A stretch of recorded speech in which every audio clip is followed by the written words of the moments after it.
might we begin this day in this way? Might you establish your practice before you engage in any other activity, in any other mental mind stimulation, in any other way than to become centered within your own being and world. For do you see that this centering will posture you moving forward into the day and the day's activities? And so when you enlist to prescribe and ascribe to a certain practice and premise, and you establish some rudimentary routine to move it into play within the day, then you are more likely to move throughout the day in an uplifted sort of way. And we will say that in this uplifted sort of way, you will attract other components into your life when you perhaps will start with gratitude. And with that gratitude, you will move other components with it so that these things all become instrumental in drawing other like-kind energy frequencies to you. And it is in that way that you buoy up all that is in play. For do you see that when you do so, you change the trajectory that might otherwise have been postured and put into motion? For do you see that in doing so, you realign in the alignment that you now seek? And it is as simple as that. So you might develop this gratitude in all that you formulate and pontificate and ascribe to, so that these things are the building blocks of your day.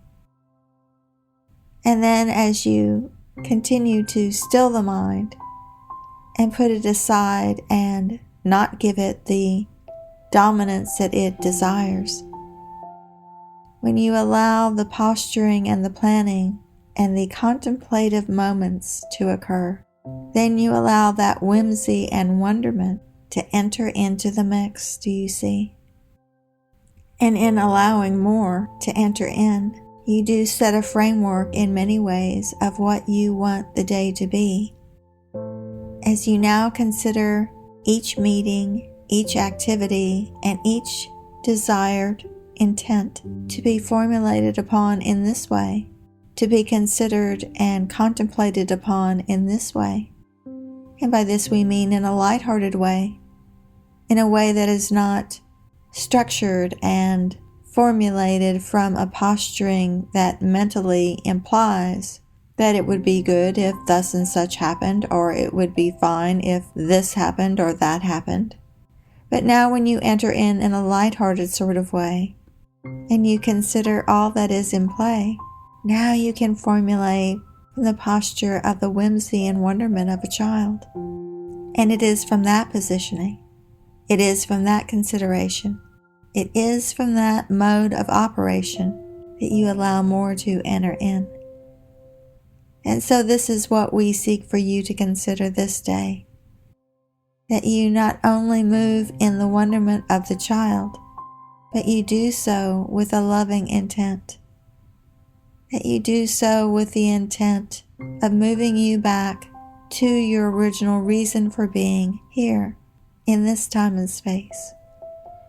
For you are meant to discover why you are here in the first place. And it is not merely the life purpose that you need to enlist to employ, but the original one.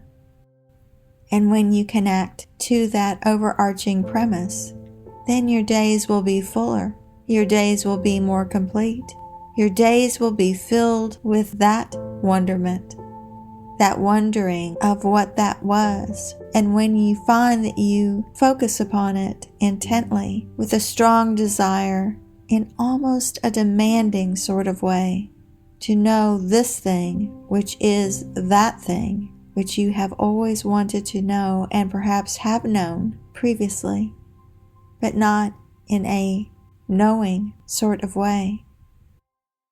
Now you seek to know by connecting all the dots and being in that space to know what it is that you need to know, want to know, desire to know in this way. Release the angst. Release the feeling that it is oh so difficult to find this thing. Release that, for do you realize that the mind does seek to employ a strategy of misdirect? And so it is very important to still the mind within this time and to place it on the shelf, to allow another means of entry rather than simply the mind to dominate your direction and your steps. And so move this day to enlist all that might be in a different sort of way, in a way of understanding and knowing, and in a way of connecting all the dots so that you move forward into Q all that might be enacted in this day and in this way.